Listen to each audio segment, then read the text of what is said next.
The people who work hardest are rarely the ones who end up in power. That is not an accident, it is a strategy. Real power belongs to those who let others do the labor, while they collect the credit, the visibility, and the reputation for genius. Nikola Tesla proved this the hard way. He arrived in America with nothing but a letter of introduction and a mind that outran everyone around him. Thomas Edison hired him, promised him a fortune for improving his generators, and then laughed the promise off. Once Tesla actually delivered.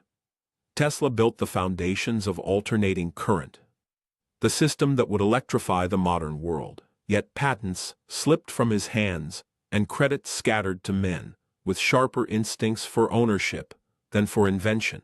By the time he was old, broke, and offered a medal for his contributions, he refused it. Recognition, he said, meant nothing next to the work that had never been properly credited in the first place. He built the century. Edison built the myth. History remembers the myth. That is the quiet brutality of how influence actually works. Creating something and owning it are two entirely different skills, and only one of them determines who gets remembered. Edison himself admitted he was no great scientist. What he had instead was a talent for surrounding himself with brilliant people, extracting their labor, and standing in front of the cameras when the lights came on. He once said, almost proudly, that everyone in business steals. He had simply learned to steal well.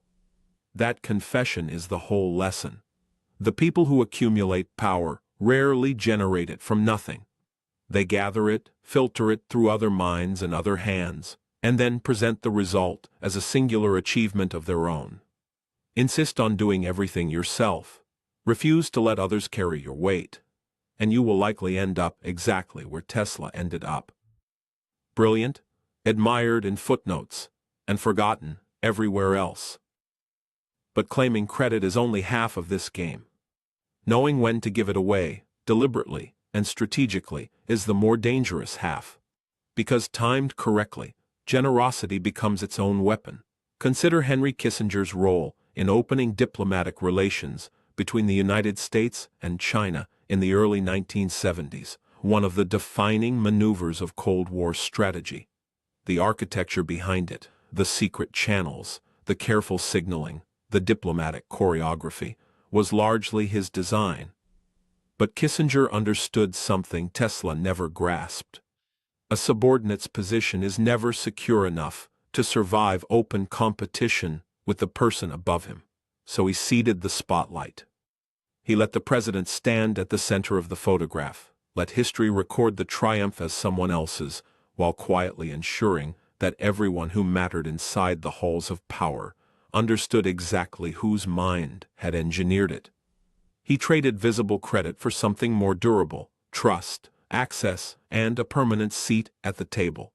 It was a calculated exchange, made by someone secure enough in his own leverage to know that recognition and influence are not always the same currency, and that the second is worth far more when the first is unavailable to you. Between these two men lies the entire mechanism this principle describes. One man exhausted himself building brilliance that others absorbed and repackaged as their own. The other built his position by letting someone above him wear the credit, while he quietly kept the actual power for himself. Neither approach is honest. Neither is generous. Both understand a simple, uncomfortable truth. Recognition is not a natural reward for effort. It is a resource, scarce and contested, distributed by whoever controls the story, not by whoever did the work. This is the core of it. Your labor means nothing if someone else's name ends up attached to it. Effort was never the scarce resource. Positioning always was. So the question worth sitting with is not how hard you are working. It is who will be standing in the light when the work is finished, and whether that person will be you.